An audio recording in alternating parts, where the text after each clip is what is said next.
dinismiss yung bali pinawalang bisa na dineklarang void. Pinawalang saysay, Andoy.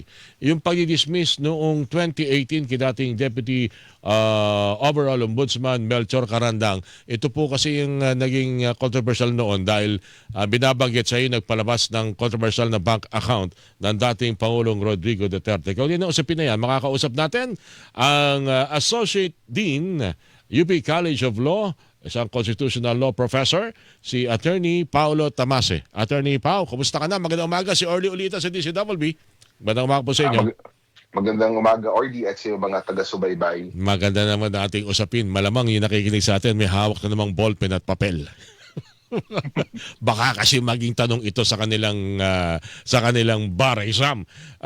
Attorney Tamase, anong implikasyon sa inyo itong pinakauling desisyon ng Supreme Court sa dismissal case kay dating Deputy Ombudsman Carandang? Napakahalagang desisyon niya, no? Third division decision lang actually ito ng Korte Suprema. Pero ang laki nung iwinawas to niya doon sa nangyari kay Deputy Ombudsman Carandang. So siguro mabaking background, Orly. Apo. Yung si Deputy Ombudsman Carandang, nakilala yan noong mga 2017, 2018 siguro kasi nagkaroon ng isang press conference, ambush interview sa Ombudsman kung saan siya yung unang opisyal na nag-confirm na mayroong AMLAC report na sila natanggap or may report na sila natanggap ukol dito sa mga transactions na malalaki kay President Duterte. Matapos niya isiwalat yung impormasyon na iyon sa ambush interview na iyon, inimbestigahan siya ng Office of the President. Na malaking problema yon kasi a few years ago, mga 2014, nagkaroon ng desisyon yung Korte Suprema para sabihin na walang kapangyarihan yung Office of the President. Over a deputy ombudsman gaya ni Impeachable officer Carandang. Impeachable officer bang deputy ombudsman? Hindi, no, pero sa ilalim kasi ng desisyon na iyon ng Korte Suprema mga 2014, nagdesisyon yung Korte na nakakasagabal sa independence ng ombudsman kung mayroong disciplinary authority yung Office of the President over him. Tama nga naman, di ba? Kasi kanino ka susunod? Doon ba sa ombudsman mo na boss o doon sa taong may kapangyarihan magtanggal sa'yo? So pinawalang bisa ng Korte yung batas na nagbibigay ng kapangyarihan sa Office of the President na disiplinahin yung Deputy Ombudsman. At pero kung merong dapat dumisiplina, yun yung ombudsman over the deputy ombudsman. Alright. Yes, yun yung desisyon ng 2014. Malinaw. Pero Okay. nung naghain ng kaso sa Office of the President, na ang panahon nun ay si President Duterte, ang ginawa ng Office of the President ay pinagpatuloy nila yung investigasyon despite or kahit na mayroong malinaw na desisyon yung Korte Suprema. So nakakagulat yun sa lahat nung nag-oobserba kasi parang nagsalita na ng definite yung Supreme Court dito, no? Bakit parang hindi pinapansin ng Office of the President? Tapos pati yung timing mismo nung desisyon na iyon nung 2018 ng Office of the President, medyo suspicious kasi ilabas yung desisyon na iyon noong napalitan na si dating Ombudsman Carpio Morales at pumasok na si dating Ombudsman Sam Martires na alam naman natin ay malapit sa Pangulo or parang at least na-allege na malapit sa Pangulo. So, dahil doon sa timing na iyon, dinismiss na Office of the President si Ombudsman Carandang. Pero itong bagong desisyon ng Korte Suprema na ito na lumabas lang ngayong Mayo, pero na-desisyon na ito noong Enero pa, pinapawalang bisa ng Korte Suprema yung utos na iyon ng Office of the President. Dahil sa paglabag sa established na mga desisyon na ng Korte, una, at pangalawa, dahil doon sa pag-violate nito sa independence ng Ombudsman. At pangatlo, dahil mahina, sinabi din ng Korte, mahina yung kaso laban kay Arthur Carandang. Ang lungkot nito, no, kasi 8 years ago ito, almost 8 years ago. So, ibig sabihin, babalik siya. O ibabalik yung mga sweldo na wala sa kanya at mga benepisyo. Tama ba yan, attorney? Pwede pa ba yan? Hindi ko maalala kung malinaw yun from the decision. Pero ang ombudsman kasi ay may fixed na termino So malaking bagay yun siyempre kay Deputy Ombudsman Carandang kasi may ilang taon pa rin na naiwan doon sa termino niya. Importante so, yung... hindi ako sure kung may babalik. No? But normally dapat. Kasi mali yung pagkakatanggal sa kanya. So kung susundin natin yung batas natin sa public officers, dapat matanggap niya yung sweldo na iyon. Hindi ko lang alam kung anong implication nito. Sabagay na kay Deputy Ombudsman Carandang ang mga maaring hakbang na ito. Pero pwede rin ba itong humantong sa pagpa-file ng kaso doon sa mga maaring nagparusa sa inyo ng mali?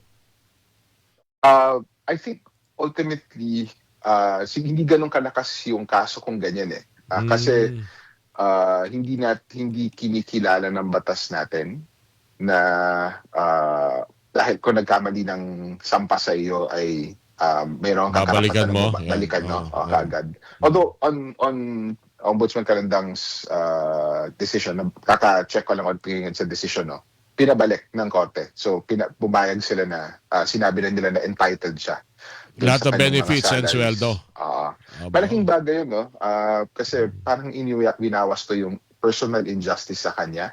Pero siguro, mawalang galang kay Deputy Ombudsman Arthur Carandang, siguro mas malaki pa nga yung benefits sa sistema natin or sa publiko nung pagwawasto nung desisyon na iyon ng Office of the President.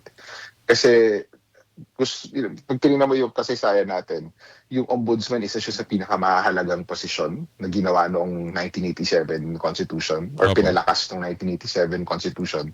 Kasi siya dapat yung matapang na tanod bayan na nagbabantay para sa mamamayan dito sa mga pinagagawa ng mga opisyal natin. So kung kaya kasing i-intimidate, takutin ng presidente yung ombudsman, parang walang kwenta, no, yung oposisyon na iyon. So ngayon na parang binabalik ng korte yung balanse nung sa sistema natin na meron tayong malakas na ombudsman na hindi kaya takutin ng Pangulo o ng kanyang mga opisyal, no? Umaasa tayo na sana mas mapabuti yung mga investigasyon sa mga illegal activities ng mga opisyal sa gobyerno. Para to kasing transformer na nangyaring ito, it's more than what meets the eye. Yung pangyayaring ito. At ang reaction tuloy ito, may nagpadala kagad na mensahe. Hindi naman kaya itong desisyon na ito at yung involvement ni Carandang ay maaring maging laman din daw sakaling matuloy ang impeachment trial. Yung kagad ng advance, agad ng pag-iisip ng ilan sa ating mga kababayan. Total, related ito dun sa AMLAC report. Anong tingin niyo doon, Atty. Pao? I think posible, no? Honestly, hindi ko alam kung anong activity ni Deputy Ombudsman Carandang ngayon kasi nag-lie low din naman siya matapos nitong insidente. Pero babawiin ko yan. Papalta ko tanong ko, mukhang hindi akmayan Atty. Pao. Papaano kung ito ay ipapasok? Pwede pa ba? Dapat pa ba, nararapat pa bang ihabol ito sa impeachment trial ng Vice President Sara Duterte? Yan. So, hindi natin alam base doon sa statements mismo ni Deputy Ombudsman Carandang. Kasi ang sinabi naman niya ay ukol sa mga ill-gotten wealth ni Pangulong Duterte. Hindi ko alam kung mayroong specific na allegation laban kay VP Sara. Ang epekto siguro nito sa impeachment ay, una, kino-confirm niya yung nangyari noong 2018 na meron nga talagang records na ganito sa AMLAC. No? So parang kino-corroborate niya na yung records na ito existing. Whether tatawagin ng impeachment court kung matuloy ito sa Senado, no, si Deputy Ombudsman Carandang upang tumistigo, nasa sa kanila na yun, desisyon na nila yun. Maganda yan, maganda binanggit nyo. Siya as a witness, pwede, no? Maganda siguro. Yes. So in fact, may mga suggestions na dati pa, no? I think noong 2024, no, nung parang naiinip na yung mga tao ba't hindi pa lumalabas yung desisyon, parang ang suggestions noon was nung nag-start yung Quadcom hearings, dapat patawagin si Deputy Ombudsman Carandang. Pero syempre, naintindihan niya parang ang laki na nga nung personal cost sa sarili niyang karera, no, sa career niya, na matamaan yung nung galit ng nakaraang administrasyon. So siguro baby steps isa-isa itong pagwawasto na ito nung serious na personal injustice at as well as yung atake sa independence ng ombudsman, na malaking bagay yung nagawa ng Korte Suprema dito sa desisyon na ito. Okay. Well, mas lalo naging makulay ang lahat dito sa parang binawi yung unang yung excitement nabawi no dun sa isang decision regarding dun sa forthwith nung desisyon kasi Supreme Court, parang ang tingin ng iba, binago yung definition ng forthwith. Tama ba yung interpretasyon na yon sa mga nakabasa ho nung last week na desisyon ng Supreme Court regarding dun sa pag-delay ng impeachment last year sa Vice Presidente? Nabalitaan niyo ba, Attorney Paulo?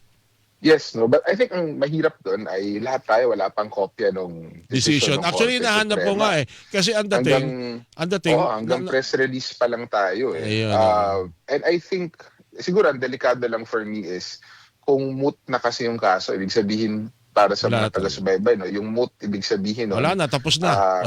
tapos na, patay na yung Wala kaso nang issue. laban kay VP Sara. No, kahit ano pang sabihin ng Korte Suprema, wala nang mangyayaring effective doon sa kaso na iyon. Parang ang pinakamabilis kasi para sa Korte ay i-declare na lang siya na moot, pero wag na magsalita after. No?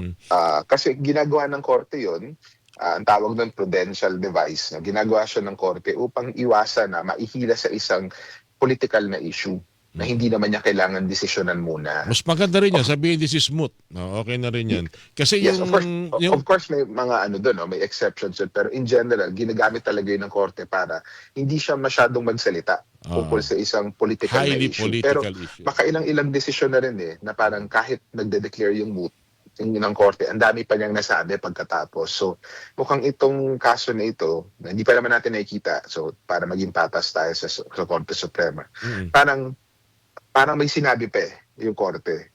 And alam natin na may sinabi pa kasi may separate opinion pa, may dissenting Tama. pa. Huwag mo natin pag-usapan. Pag nakakopya ka, Attorney Pao, pengi Lalo Yes, of yung course, dispositive portion, gusto ko talagang malaman kung ano ba talaga, hindi ba talaga pwede, na-delay ba talaga o nasa discretion ng mga senador kung kailan sisimula ng isang impeachment trial. Masyado Yes, lang.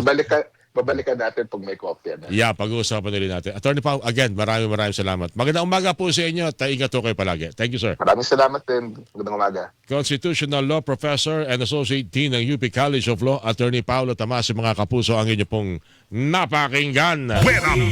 Hilingan, walang Pinoy